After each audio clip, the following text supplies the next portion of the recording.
All right. Well, we're really excited to be here. So thank you, Matt, for that amazing introduction. So Work Party, I was actually just telling Alli, started in 2017. So it's like one of the OG podcasts before podcasts were a thing. We have over 3 million downloads, and we really work to bring women into the fold to talk about all things money and wealth and building businesses. So I'm so excited for our guest. She is a true entrepreneurial powerhouse who has weathered every storm on her journey to success. After working as a professional hairstylist for 15 years, she made a life-changing decision to step away from the salon and become a stay-at-home mom. Little did she know that pivotal moment would ignite the creation of a multi-million-dollar business, and it certainly wouldn't be her last time in the salon. Her remarkable run with Dry Bar, a company she founded in 2010, lasted for nearly 10 years, culminating in a jaw-dropping sale for more than $300 million. But she didn't stop there. Today, she's not only an accomplished entrepreneur, but also the co-founder of innovative massage concept, Squeeze, jewelry brand Beckett & Quill, and president of Canopy. The businesswoman and New York Times bestselling author continues to write her inspiring story, literally, with her new book, The Messy Truth, coming out this fall. Everyone check it out and pre-order. And for this live event, she'll be sharing the highs and lows of her entrepreneurial journey, the invaluable wealth management skills she's acquired along the way, and a sneak peek into what's on the horizon. So welcome, Alli. Thank you. We also have to add in co-founder of The Blueprint. Yes, our latest project. Yes, our latest Together. project. Yes. Too many titles, so little time. So many titles, so little time. So we're so excited to have you. So with this episode, we're doing a hot take, which is basically, an interesting and unique perspective on something in your world. So can you share what your hot take is? Well, appropriately, it's on the cover of my book too. It's like how I built $1 million business but almost lost myself, which is pretty common. Yes, yeah. Guys, like who can relate? Yeah. Definitely myself. And I think this is really one of the things I love most about you is that beyond building amazing businesses, supporting other women, you're very upfront about the challenges along the way, not just the glossy, beautiful, perfect image that we all see. So what was the moment you realized that maybe you were losing yourself amongst building your businesses and empire? Well, as you know, the thing kind of gets away from you at some point. It's like you're building, growing, and then you're like, oh shit, I don't really know what to do here. And that's really how we felt very early on. You know this because you've been to a Dry Bar a million times. Like when we first opened the shop in Brentwood, it was booked solid from day one, and we didn't have enough stylists. We were so underprepared. It was laughable, and it was a great problem to have, but nonetheless a problem that we had to figure out. And the list goes on of things that we didn't know as we were starting to build the business. And while it was amazing and we were on this like rocket ship and the thing grew pretty fast, it was also, it was easy. It is easy to get lost in the this becomes your baby. I had 2 little kids at the time. They're now 16 and 18, which is nuts. But you just kind of get lost in the business because you love it so much and you just can't stop thinking about it. It's why, I think Dry Bar made it, and why, so many businesses do make it, because you have that passion that you just can't stop thinking about it. But, the flip side of that is that you can easily get kind of lost and, lost in how you're running the business and the growth of the business, but just in yourself of wait a second, I haven't worked out in 3 months and I'm eating like shit and I'm just not taking care of myself because I'm putting all my focus on the business. And so much of my book talks about that, how I, put aside myself, for the business, which I think you kind of have to do on some level, but there's a balance, even though I have a chapter in the book called Balance is Bullshit, but I don't know. Well, okay, let's dive into that. I don't know what to say. Because people always ask, me, and I'm sure this is a question you could ask, talk to us about work-life balance. Yeah, and I feel like at first I would just lie and be like, you figure it out, you go to the gym, and after a while I was just like, yeah, there is none. No, it's not it. It doesn't have, if you want to build and sell or raise against a business, you have to be all in. Yeah. And it's not a healthy mix. And I think that's just the reality. But I always say, that being said, I loved every minute of it. Yeah. And I think you would agree with that. 100%. I get asked the question a lot, and I'm sure you do too, of what would you do differently? What do you regret? And I'm like, I don't regret any of it. I made a shit ton of mistakes, but I learned from those mistakes. And I know that's so cliche too. It's you have to make mistakes to learn, but you actually do, and there were so many things that we did that didn't work, and so many things that were such a disaster, but it really was how we learned. And I think that there was definitely times. The only regret I think I have is that I unnecessarily worried. It's like I was so worried all the time about the whole thing imploding, about it not working. Yes. It wasn't going to work. This next door, it wasn't going to work. And the next door, it wasn't going to work. They aren't going to come, But they always did. But I was always worried about it. And I think I could have saved, myself a lot of gray hair by not worrying as much. Exact same. And I think no one talks about that, because I think especially when we were in the sales process, which felt like many, many years, I was just waiting. I was like, a hedge wall is going to fall on someone and kill them. And like our next event, I just know it. Like, this is it. The sale's not going to go through. And it was just like this constant fear. Us too. Of failure, of something exploding, to your point. Well, I don't know, COVID. I mean, it was funny because I think this is in the book. My brother Michael, who my business partner in Dry Bar, he used to, he worked at Yahoo when Yahoo was first starting, so he made a lot of money on paper. I think he's okay with me telling this story. I think it's in the book, but he didn't. A lot of his friends made crazy money. And he didn't sell in time, his stock, and so he didn't make quite as much money, and it was like a big blow. Yes. Compared to whatever he made. So when we were, Dry Bar, we were raising money for Dry Bar. Michael was like, every time we raise money, we're going to take money off the table for ourselves, which I also don't think it's something people talk about. But a lot of founders do this, and they should, because it's you're saving for a rainy day. Yes, 100%. And so what was my point? I lost my train of thought. But I was just saying, the risk of it all. Yes. So you're mitigating risk by doing that in a way. Yes. Yeah. And, He's and like, I'm not Yahooing this situation Yeah, again. exactly. Why didn't we think of that? Yeah. So we did take money off the table along the way. And my brother used to say, listen, you never know. The world could fall apart. I was like, what's going to happen? I mean, for years. Pandemic. And then I was like, you fucking manifested COVID. This is your fault. You said something like this was crazy was going to happen. And we had to close all of our stores for almost, a year. I mean, it was horrific to our business.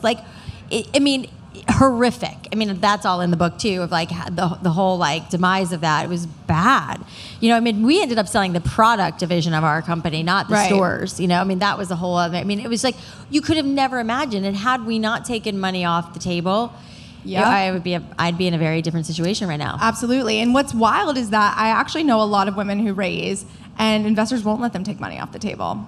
Because I think there is this interesting stigma around giving women money, that they feel like you're gonna take the money and run, kind of thing. I ran into that a lot. Yeah, our private equity at the time was Castanea. They're now Stride, but they were their approach to it was we want you to have some money so you feel comfortable and good, and there's some fruits of your labor, but we don't want you to have too much money that you're not going to keep working hard. And you have enough equity that you're going to keep working hard, which is exactly what we did. Yeah, finding that balance is important. Also, finding partners that believe in that is really important as well. So and I didn't even know that was a thing. I didn't know any of this before, Dry Bar. Yeah, it's definitely a thing.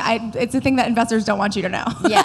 As a founder. So anybody listening, take money off the table whenever you can. Yes. So how did you start to regain your sense of self? And would you say you only started once the company exited? No, I think it was, for me, once we were 7-8 years in, and at that point we had, we recognized that we needed to hire people who were smarter than us, people who knew how to run and grow and scale an organization of the size that we had become. And so there was a little bit of feeling my role in the company had changed so much, and I was starting to feel a little bit in a weird place. I couldn't affect change as fast. We weren't as nimble, and all that did not feel good to me. But obviously it's my company, I love it. But it was just it was in a different position, and really John Hefner, who was our CEO, he's now the CEO of Summer Fridays.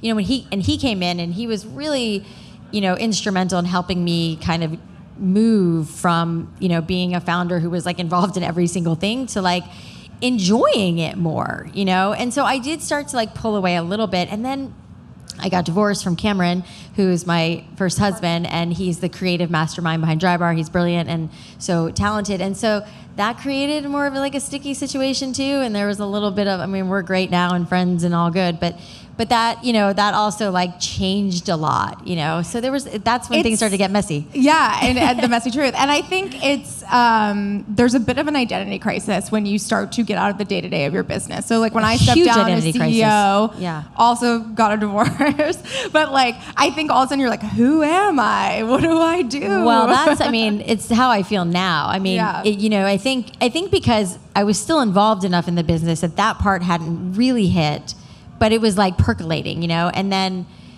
COVID happened, and then we did sell the business, and then I was like, whoa. And I'm still in that, we have this fun mastermind, the Blueprint Mastermind, by the way, anybody who wants to get involved. But, and we have like all these I have a lot of fun projects. We've started other businesses like Squeeze and OK Humans and Brightside. We have a lot of businesses that I'm investing in and advising, but not in the day-to-day by choice, because I just don't have it in me to run a company again. But who am I now if I'm not the founder of Dry Bar, which is it's been my identity for a long time. Yeah, for a long time. And it feels like I only know myself like that. It's a weird place to be. It's a weird place to be. But I want to talk a little bit about your investments, your portfolio, the companies you're advising. So you not only angel invest in a lot of different companies, but you also, really take on these larger, kind of or larger stake roles. But you're not the CEO, not operating it. Talk to us about that strategy and what companies you choose to do that with, why and how, and maybe run us through a few of those companies. Yeah, I mean, Squeeze,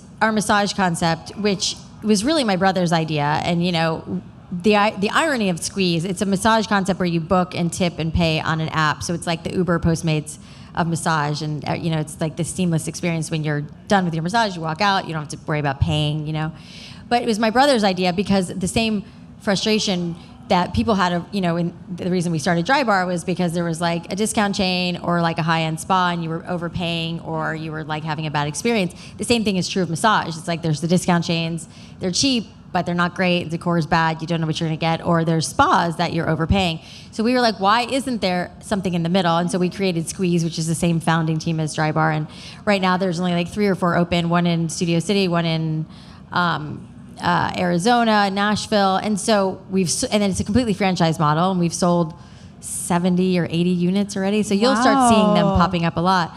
But again, when Michael came to me with this idea, I was like, yeah, I love it, but I don't want to run it, And so we went to Brittany Driscoll, who's the CEO and our co-founder, who had run marketing at Dry Bar, and we said, hey, do you want to do this? And she loved the idea and loved the concept, and she's done just a brilliant job. And so, for me, it was like I loved the idea, I loved the concept, and I knew it'd be a home run because it's like our same founding team and same formula, just different it's like, business. I think what we're good at is building experience. It's like I tell people all the time, like you can take something that already exists and just make it a lot better, and that's really what we did with Blowouts, and we've done it with massage now, and so we're also doing that with therapy. So we started a company called OK Humans, which is like a walk-in therapy situation. It's in Brentwood, right next to Susie Cakes. The idea is that, we're destigmatizing, massage. I don't even know what business I'm on. Therapy, so that people it just becomes like part of your daily use, And then we started another company called Brightside, which is an infrared yoga studio that has infrared yoga and infrared saunas. And all of these businesses are, kind of under this Feel Good umbrella, which we have, like the parent company is the Feel Good company, and Brittany kind of runs it, and Michael and I are on the board of all these companies, and we've funded them, but we're, taking a back seat, which is a really nice place to be. We love a back seat. Keep me in the back seat. I don't want to get in the front seat. At this point, I don't want to be in the front seat anymore. Listen, when you and I, we mentor a lot of women and things like that, and I think people are always shocked when you're like, it's 10 plus years in until you sell. Typically, we'll sell a business or exit or have some sort of thing, and everyone's like, ew, what? It's funny too when I Jaclyn and I also both talk on this platform called Intro. That's amazing, and when I ask a lot of people I'm talking to, what their plan is, I want to sell in 3 to 5 years. I was like, good luck, sister. Yeah. That's what we said too. I wanted to sell in 3 to 5 years. It just takes time. Yeah. And I'm incredibly impatient, but it took a lot of time. And I imagine it, at least on the Create and Cultivate, it took a long time to sell the company too. It's like, oh man, tell us a little bit about that. Yeah, I think that we realized, Michael and I, that we did, and because of what I was saying about, the company kind of had taken, a different direction, and we had hired all these people, and it was just a different company, and we were ready to kind of sell it or go public, and we were kind of going back and forth with what we wanted to do with that. And ultimately, we kind of broke up the company because it's two businesses, essentially, like a product business and stores, and we went through a formal process, and it's almost like the dog and pony show you do when you're raising money. It's like finding the right potential investors, and then, it's like deal fatigue. It's so real. It took us so long to get it across the finish line. And I say we, but I didn't, that was not my area. Luckily Michael and, our lawyers and CFO, and those were the guys that really ushered, and Steve Berg, who was, from Castanea, they really ushered that through. But it was like, I was getting like, day by day updates of everything. It was it's excruciating, like how much stuff you go, excruciating might be too strong, but it's excruciating. It's a lot. It's a lot of like, and again, I was hearing all this secondhand from Michael, but it was just, I couldn't believe how long it took. I couldn't believe how many like things we had to figure out. And there's just like every little teeny tiny point of the business. So it's, and to your point, you want to make sure everything keeps going on track. And like, a lot of really important people in your company are now focused on this, and they're not focused on the stores. I even feel that way about board meetings. That was a big shock to me too, once we had raised money and we had, boards that everybody stops to fucking get ready for the board meeting. And I was like, this seems counterintuitive to me, but I get it. But it was just frustrating that I was like, where is Kim? Where is this person? Like, where are all my people? It's like, oh, they're getting ready for the board meeting. I was like, oh, well, then everything just stops? Like, I didn't care about the board meeting, no offense. But, it was just an interesting dynamic that changes things. Selling your business is a full-time job. Yeah. And so running your business is a full-time job. Yes. Doing both at the same time is nearly impossible, especially if you're a small team and you don't have, like, necessarily all the resources and stuff. Yeah, I know it's totally crazy. But then, like, you get it over the finish line, and it is, like, the most amazing feeling. So walk us through, like, when that happened, like, all the emotions kind of going through it, because that's a long time. And it's not only like your brother's invested in it, your ex-husband, like there's a lot of like, there's a lot of family tied up in that too, which I can imagine is really emotional. Yeah. It was very, I think it was like, we were happy to get it across the finish line at that point, and it was just like a relief. But then it was like, someone asked me once, like, oh, how do you feel about selling your business? And I was like, no, I'm good. Like, I was ready. It was good. And they're like, well, but like spiritually, how do you feel about it? And I was like, what? And then I was like, oh, shit. Yeah. And this is like when the identity stuff comes, it's like I'm so proud of what we've built, but detaching from it, it's like, I literally just sent my son to college. He's 18, and you send your kid to college, but then you still talk to them. And if you're like me, you talk to them a lot. But when you sell a business, if you're not involved anymore, which, a lot of founders aren't, and I wasn't really asked to stay involved, which is a whole other story, which I won't get into. But you are like, oh, I don't have any say anymore, and that was weird. It is still weird, because it's like I see a dry bar and I'm like, oh, it's my baby. It's like it's so like connected to me as if like a child is, but I don't. But I'm also like, here. It's just it's an odd feeling. It is an odd feeling. It still goes on without you, and there's things you probably see and cringe, and there's things you probably see and are happy about, and like that is that totally. But you were forever and always going to be the founder of Dry Bar, and like that's just what it is. And it's I'm incredibly grateful that for that. Dry Bar has opened so many doors and so many opportunities, and I'm so proud of what we've done. So again, no regrets, just the growing pains of like moving through and selling a business. It's not easy to get to that point. I think I recognize that more now, like how painstaking and painful that process was of selling the business, that it is hard to get a business across the finish line. Oh yeah, it's nearly impossible. But so obviously the exit from Dry Bar is a huge moment for you. You branch out and start the Feel Good company. You're doing things like that. You angel invest. We're at a wealth management conference. Let's talk a little bit about your approach to wealth management. And you and I talk about this a lot, which I like. I think like there's also this moment of once you come into like a big windfall like that, everyone's like, well, what's your plan? What are you doing? And it can feel so overwhelming. And I know like a lot of the bankers that we worked with were like, got to get a wealth manager, like the first thing, like before the deal, when the wire hits, You got to get the wealth manager. And I was like, yeah, sure, whatever. And then all of a sudden, everyone comes out of the woodworks once you get the headline, and everyone wants to work with you. So tell us a little bit about your strategy with wealth management and how you diversify, because you clearly have irons in a lot of fires. Yeah, I mean, I do have wealth management, and I didn't know what that was before all this happened. Totally. And, you know, I've like people who know how to manage money and, you know, leverage money, and I didn't know any of that and how that worked. And then I have a handful of, you know, investments that are like my more personal investments that are the ones I've done for like friends and family and people that I just believed in and wanted to invest that my guys don't love. Yeah. Like, you got to stop putting money in these companies. I'm like, I don't want to stop.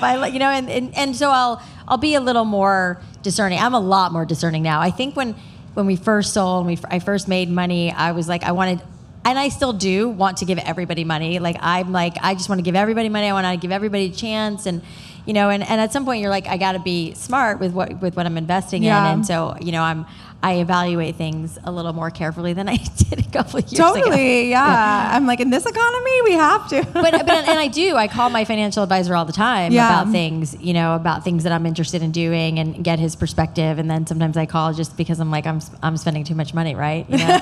and that whole conversation, which, you know, is a real thing too. Yeah, so, absolutely. Yeah. So when it comes to, I want to get back to the book a little bit and like your approach to your hot take, which again, like, losing yourself in the business. For entrepreneurs who are maybe in that first 2 or 3, 4 years, are starting to feel the pinch of losing themselves in their business, what advice would you give them? Well, I think it's also a different time now, right? You know, totally. it's like so different. We were built. I mean, this is almost. I mean, we're almost 14 years into Dry Bar, and so I think there was no roadmap.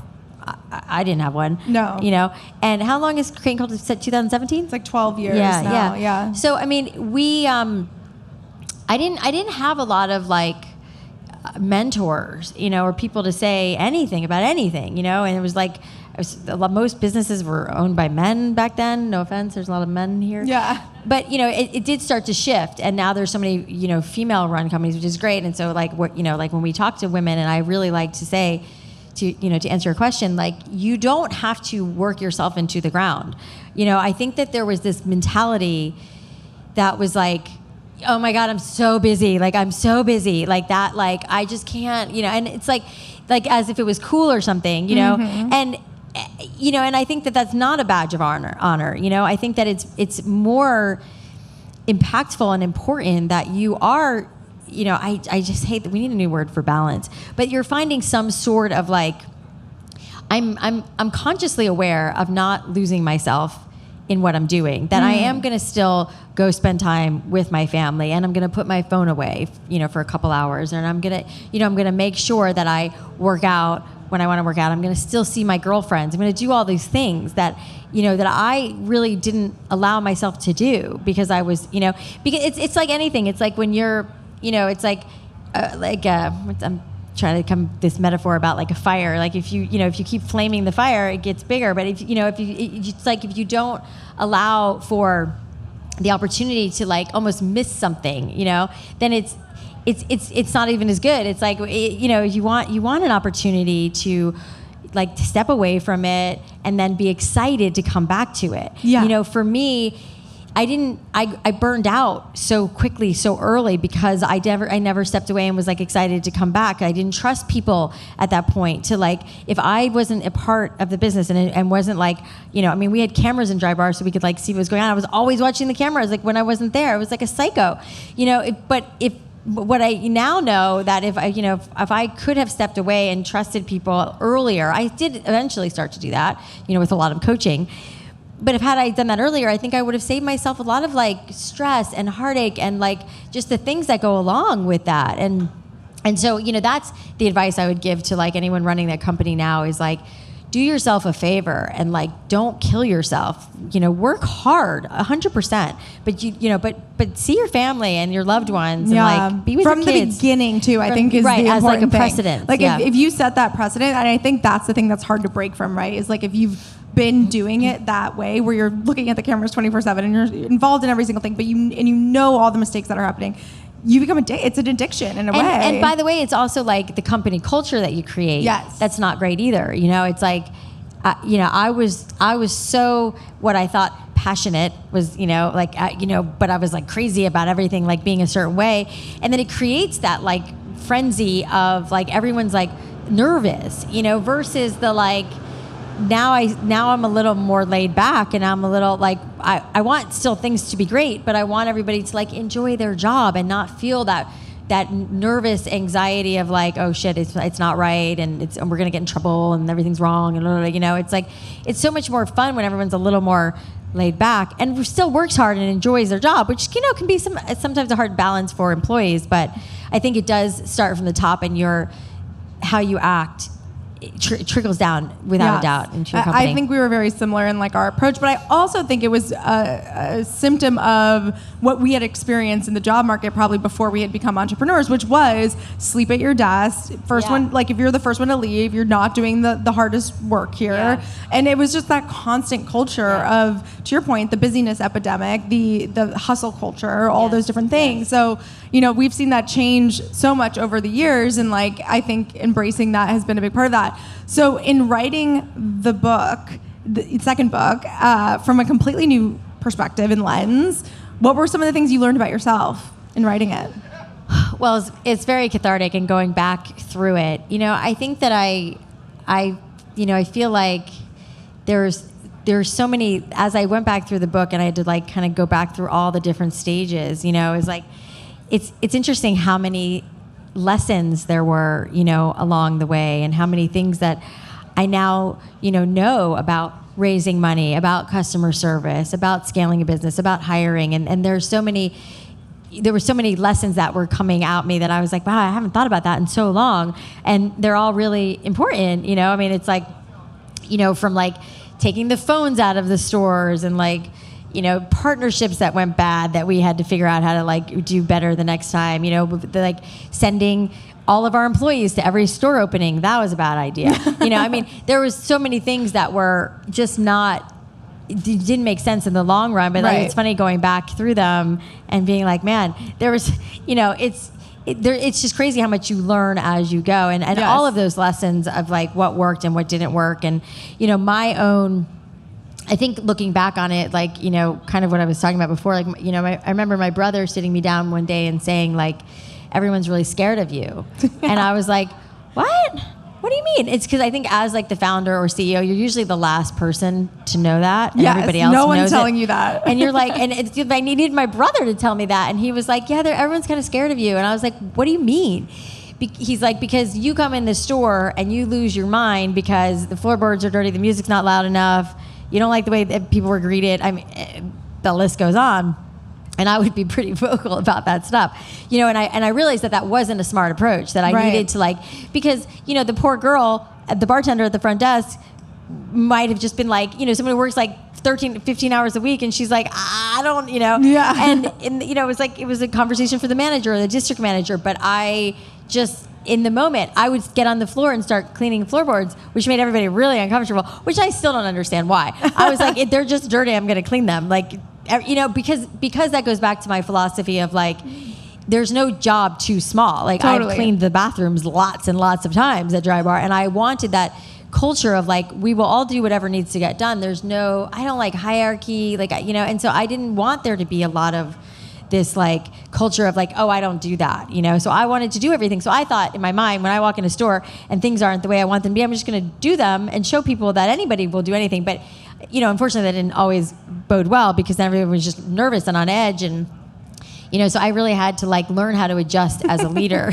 I'm the same. I'm just dying. Like literally me at Crate and Coldway, just like picking up trash, like directing people. I'm like, lunch is this way, lunch is this way. Yeah, you just can't help yourself. Jump in, you just do it. But you can't help yourself. But like totally to your point, like it does create this culture of like, oh God, is she like pissed? And then everybody's scared of you all the time. Yeah, totally. And I don't want that culture. I didn't want that, so I had to we're really not like, scary. I know, we're so nice. I'm so nice.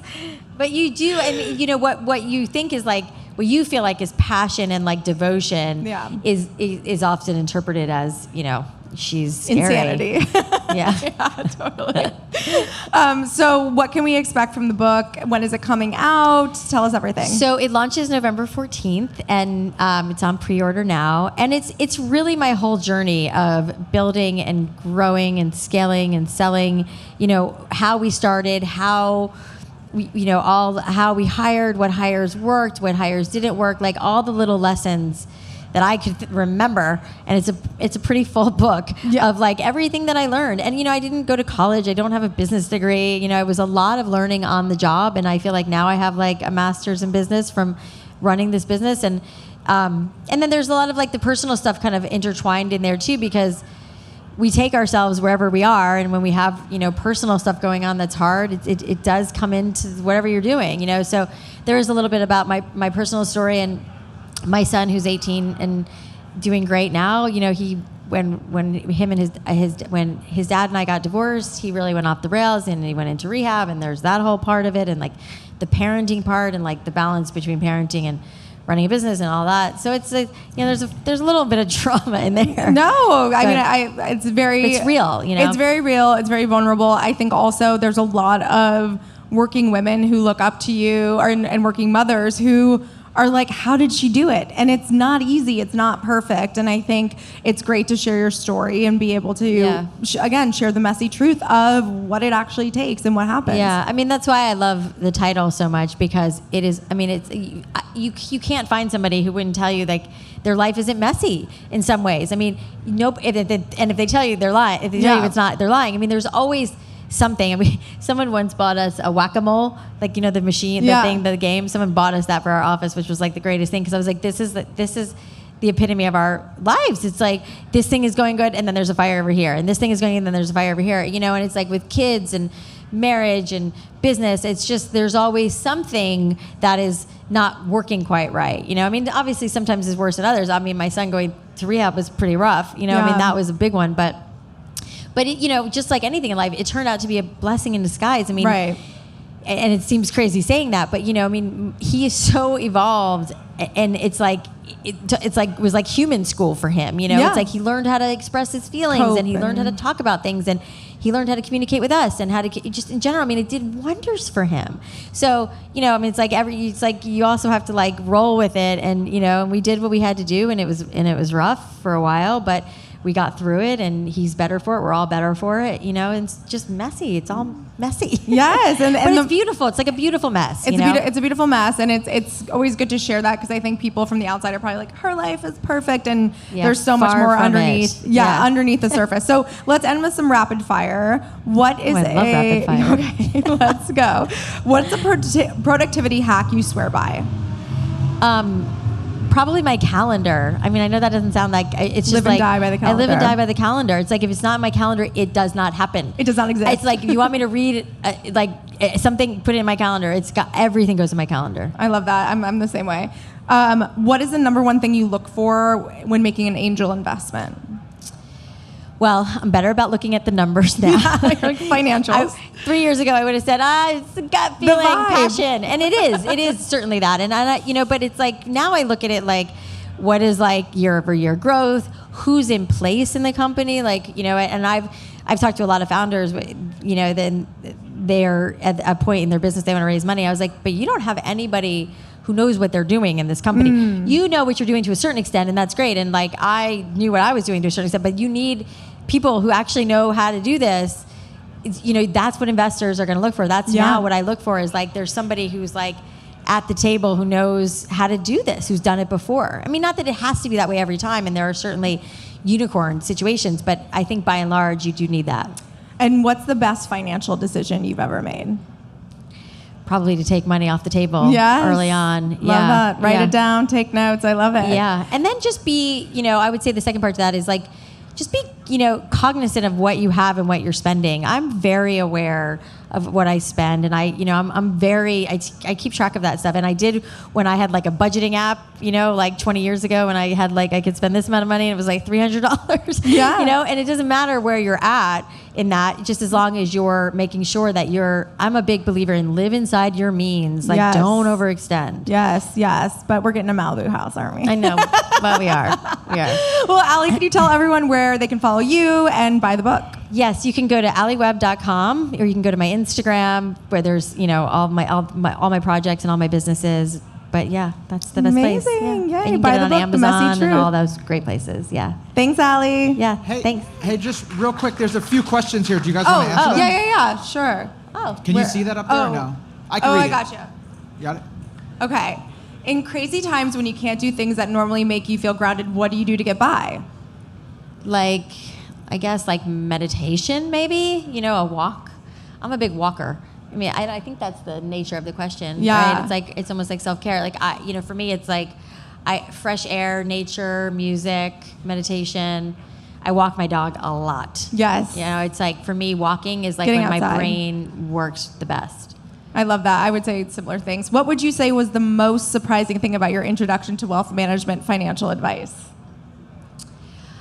Probably like it's like confusing to me. It doesn't, like, I need to be really, my financial advisor was somebody that was like a family member who knew somebody. Like, I really wanted it to be somebody I trusted, because I get like the broad strokes and I understand, and I asked my financial advisor, and God bless him, he's so great, to like really break that shit down for me, because I want to really understand it. But I want somebody that I really trust. Yeah. And I feel that. So I think that was like, I guess the surprise is that you hear these like terrible stories about people losing their money and someone taking advantage of that and I'm very scared of that. So I wanted it to come through someone that I really knew and trusted, and had a reputation, and managed other people's money that I knew, and my guys do. Like, it is a word of mouth industry. Anyone is. I talked to was through someone else that swore by their wealth manager, and I basically said when I went in, I was like, I want the CFO of my life. Like, I want you to be like, should I buy this house? What's this mortgage? Should I do this? Should I trade that? Where are we at? Like,